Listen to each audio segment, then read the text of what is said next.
Serial में आने वाला है एक नया ट्विस्ट। जी हाँ दोस्तों, अब फाइनली अनुपमा की 15 साल की तपस्या सफल हो चुकी है। उसके सामने उसकी बेटी खड़ी है।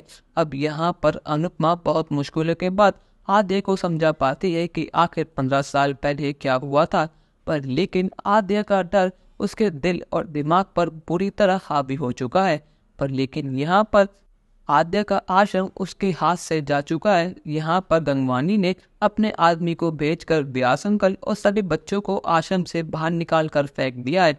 और अनुपमा अब आद्या के सामने हाथ पैर जोड़ती है कि तुम प्लीज मेरे साथ अपने घर चलो। अब यहाँ पर छोटी का मन तो नहीं है, पर लेकिन यहाँ पर अपने आश्रम के बच्चों के लिए, व्यास अंकल के लिए और बबली के लिए वो जाने के लिए तैयार हो जाती है। पर सिर्फ और सिर्फ एक शर्त पर कि वो उनका आश्रम उन्हें वापस दिलाकर जाएगी और सभी बच्चों की पढ़ाई लिखाई और व्यास अंकल सब चीजों का खर्चा उठाएगी। यहाँ पर अनुपमा अपनी बेटे की सारी शर्तें मान जाती है। अब यहाँ पर आद्या का दिल तो नहीं है, पर लेकिन उसे अपनी जिम्मेदारी पूरी करनी है। और कहीं न कहीं उसके दिल में आज भी अनुपमा के लिए वही प्यार है जो 15 साल पहले था। और सबसे बड़ी बात तो यह है कि अब अनुपमा आद्या और अंश के साथ साथ अब अनुपमा के साथ प्रेम भी रहा करेगा। यहाँ पर अनुपमा कहती है कि प्रेम, तुम्हारी वजह से 15 साल बाद मुझे मेरी बेटी मिली है, तो इसीलिए अब से तुम मेरे साथ रहा करोगे और ये मेरा ऑर्डर है। यहाँ पर प्रेम कुछ दिनों के लिए सही, पर लेकिन अनुपमा के साथ रहने के लिए मान जाता है। अब यहाँ पर जैसे ही अनुपमा अपनी बेटी के साथ घर में एंट्री लेती है तो सभी घर वालों के तो होश उड़ गए हैं। अनुपमा कहती है कि बापूजी देखिए, मैंने आपसे कहा था ना कि द्वारकाधीश मुझे मेरी बेटी से मिला देंगे, और आज बिल्कुल वैसे ही हुआ। हमारी बेबी वापस घर आ चुकी है। बापूजी आद्या को देखकर बहुत ज्यादा खुश हैं। वो कहते हैं कि अनुपमा, जो तुझे चाहिए था फाइनली वो मिल गया।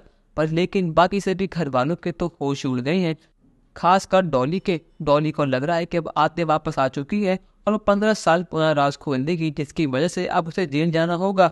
अब यहाँ पर जो घर वाले माही के मन में डर पैदा कर रहे थे कि एक बार छोटी मिल गई तो तेरी अनुमा तुझे निकाल फेंकेंगी अपने दिल से और इस घर से, अब वही डर उसके चेहरे पर साफ दिखाई दे रहा है। उसको लगा था कि जब अनुपमा वापस घर आएगी तो वो उन्हें गले से लगाकर माँ बोलेगी, पर लेकिन अब तो उसके सारे अरमान टूट चुके हैं। यहाँ पर तोशु अपने मुंह से जहर उगलता है और कहता है कि मम्मी, इसकी क्या ही जरूरत थी, आप आद्या को यहाँ पर क्यों ले आई? आप इतनी चैरिटी वैसे ही करती हैं और आपने इस आश्रम को 10 लाख रुपए दिए हैं और एक कॉन्ट्रैक्ट भी करा है। आखिर आप सही तो है ना? इतना तो हम कमाते रहिए जितना आप दान कर रही हैं। यहाँ पर पाके कहती है कि लोग मरे हुए जिंदा हो गए, 15 साल तक छोटी मरी हुई थी, इस घर में शांति थी, पर लेकिन इस घर में रोज लड़ाइयाँ होंगी, रोज झगड़े होंगे। पर लेकिन यहाँ पर अनुपमा जैसे ही सभी घर वालों गुस्से में देखती है, सभी घर वाले शांत हो जाते हैं। यहाँ पर छोटी के मन में एक डर है कि सभी घर वाले उसे माफ कर पाएंगे। क्या सभी घर वाले कहीं कुछ प्लान तो नहीं कर रहे कि कल सुबह पुलिस वाले आएंगे और उसे अरेस्ट कर लेंगे?